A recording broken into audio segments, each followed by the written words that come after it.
Hi students, today I shall be doing Macbeth Act 3 Scene 2. Now in Act 3 Scene 2, why does Lady Macbeth want to speak to the king, that is Macbeth? As we all know, if we go to what has happened in Act 3 Scene 2, in this scene, Lady Macbeth and a servant discuss Banquo's absence from the court and his expected return that night. And Lady Macbeth asks the servant to inform Macbeth that she wishes to speak with him.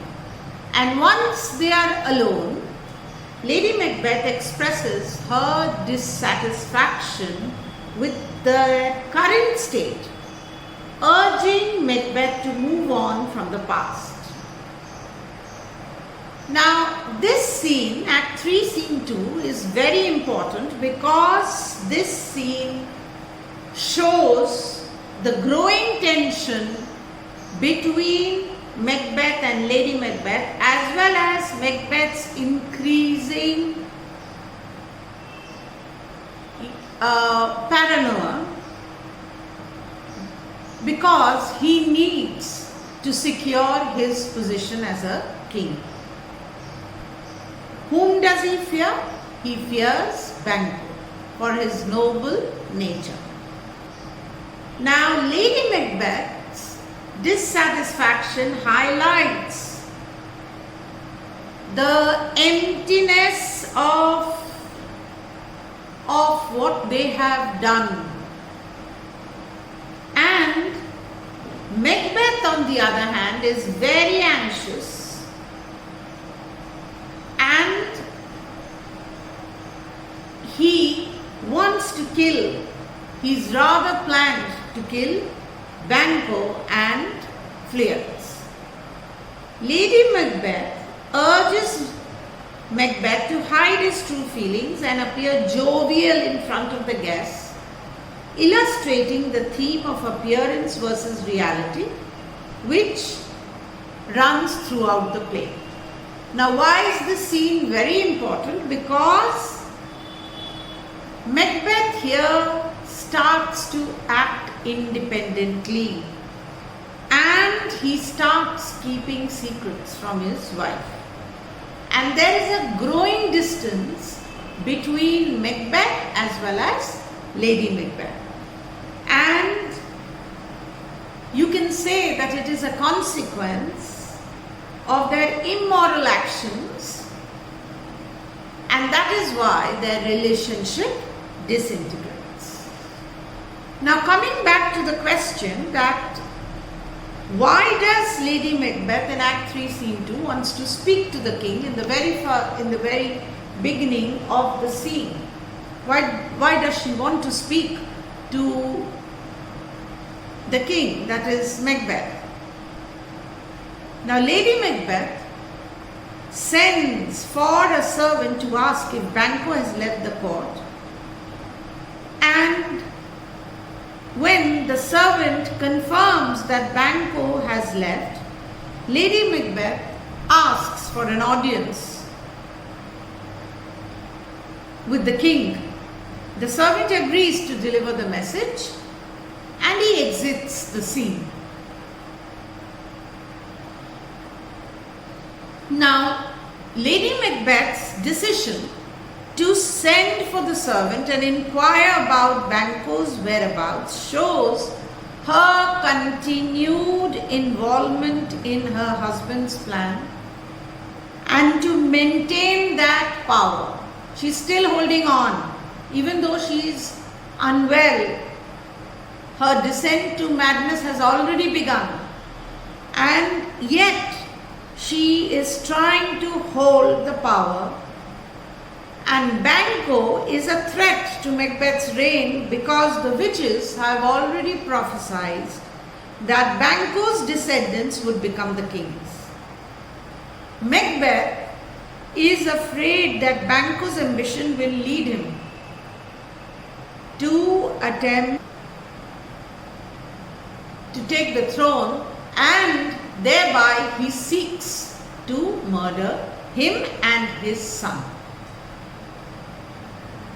Now, Lady Macbeth's request to speak with the king indicates that she wants to hold on to the power, and thereby she wants to discuss the situation with the king as to how to deal with Banquo and his son.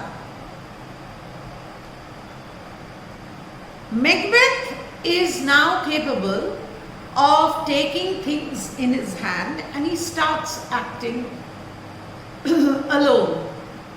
He has already taken steps to eliminate Banquo and Fleance. Lady Macbeth's actions in this scene, in Act 3, Scene 2, thereby is committed to help her husband maintain his power, even if it means taking drastic actions against those who pose a threat to her.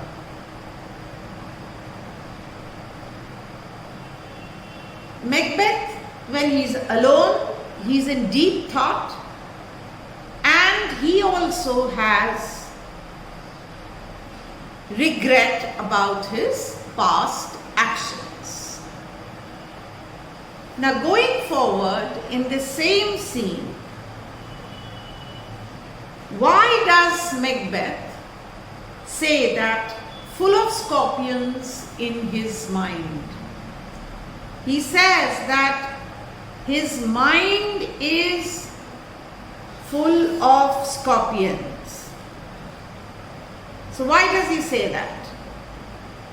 Because Macbeth is tormented. He is tormented with guilt of murdering Duncan, and thereby he says he fears, and he knows that he's committed a terrible crime by killing Duncan, and he is now worried that he will be exposed and punished. He will be overthrown by Banquo's descendants and feels that he needs to take action to prevent this from happening. These are the thoughts, like the stinging of the scorpions in his mind, because these thoughts are causing him great torture. He is in distress and in pain. Macbeth is sure that Banquo and Fleance pose a threat to his reign, and therefore they need to be eliminated. And he is torn between the desire to maintain his power and guilt over the idea of committing yet another murder. But then he justifies that he needs to do it in order to maintain his power, and these conflicting emotions are causing him great distress and are contributing to his sense of unease. So I hope you have understood both Lady Macbeth and Macbeth's character development in this scene. Please subscribe my journey for a transformative journey into your English literature as well as English language. Please subscribe my videos, hit the like button as well as the bell icon for more knowledgeable videos. Thank you for watching. Continue to support me.